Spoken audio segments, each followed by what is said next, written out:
I was curious about Brazilian nationals because, because you were the first American to win that tournament. Yeah, I was the third. You were the third American to win that tournament. To win that tournament at black belt. At black belt. So what was that like? Oh, that was amazing. Yeah, it was amazing. Kyle was scaring me. Like when we were going, he was like, "You got to train hard. Everyone there is going to be throwing things at you, and you know they might try to fight you in the parking lot when we're walking there. And the refs are all gonna give points to the Brazilian guys, and you know you got to be ready for this. You got to be ready." Yeah. And then I win, and there's like people cheering for me. You know, like it was not that bad. It was cool. I love Brazil. I had been there one time before, and obviously like my coach is Brazilian. I have a lot of Brazilian friends. So man, I love it there. Yeah, the food's amazing. It's cheap. Yeah. The beaches are beautiful. It's great. I want to go back for sure. So next year, are you going to be competing at Worlds also in the gi? Are you going to be doing more? I think so. Yeah. I think I'm going to do Worlds in the gi. Yeah. I haven't competed yet at Worlds in the gi at black belt, and it would be a shame if I went, all this time winning Worlds at purple belt and brown belt and never at least competed at black belt. Yeah. So I definitely think I'm gonna jump in the gi next year and get active. Being a world champion, if you were to like write a book or something like that, what would be some things that you would say you recognize as characteristics of world champions, people that you observe, people you've been around, and including yourself?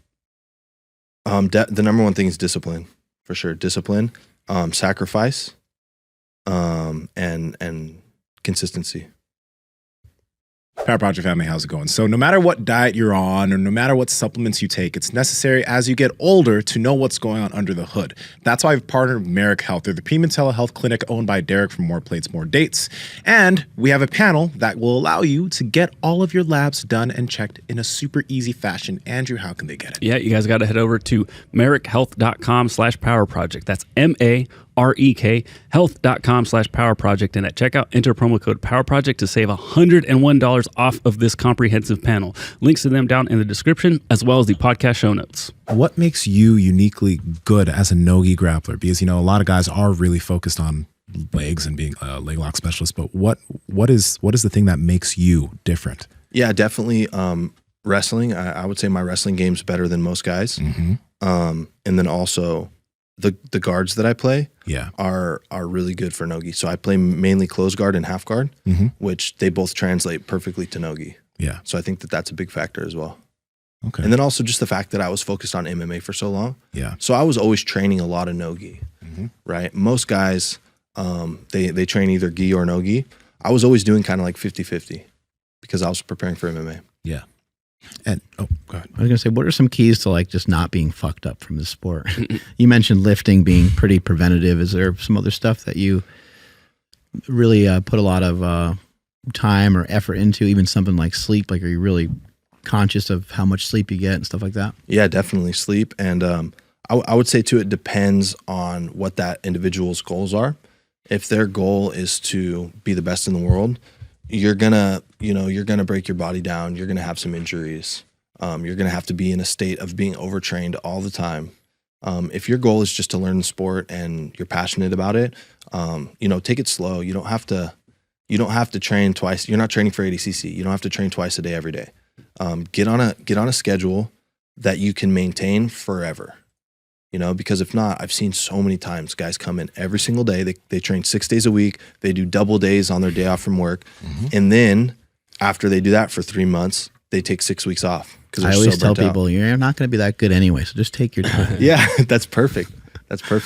Yeah. So just you don't have to, if you're not training to be one of the best in the world, stop trying to act like you're training to be one of the best in the world. Take it slow. And you're going to get a lot better if you can train consistently for 10 years than if you train 3 times a day for 2 years, so just play the long game. Yeah. How long has Yuri been your training partner? And what if you guys managed to like learn from each other? What if you managed to learn from him? Yeah, it's been 4 years now. Wow. He was at Kyle's already when I got there. And, there's just, I learned a lot of like the hidden jiu-jitsu, like the things that you can't teach, the things that you only get from training with someone that's at a high level, right? Just knowing there's something about knowing when you can't accept a position, right? So Yuri, for example, if you let him get to level 1, you're not getting back to level 0, right? So you can never accept level 1. You might as well fight with everything you have when he's trying to get to level 1, because if he gets to 1, he's only going to 2. He's not going back to 0. Yeah, it's like he'll just continue to progress. He's going to continue to progress. So that's something that I learned from training with him. I learned a lot of just like hidden things that you can't really teach, but you just kind of pick up on when you're training with someone at that level. Could you give a basic example of something like that? Just kind of curious. Yeah, just knowing when to fight. Okay. Like there's some times when he'll get to a position where he has your hips flattened out, for example, right? And if you're already tired, you might just be like, okay, I'm going to sit here for a second and take a breath. But as you're taking the breath, he's also resting, and then he's progressing. So you have to know, like, I'm going to empty the tank at this moment, because if I accept this one small position, I'm done for the rest of the round. Yeah. Right. So that's one example that I can think of off the top of my head. Knowing when to empty the tank and knowing when to like fight and not accept the position. Hey guys, if you like this clip, go ahead and comment down below and let us know what you liked about it. All right. Share this with a friend. Make sure to subscribe to the channel. And also, we are on Reddit and Discord. All that's down below. All our sponsors and everyone that supports us down below there too, so you can get whatever you like from us. All right? Peace.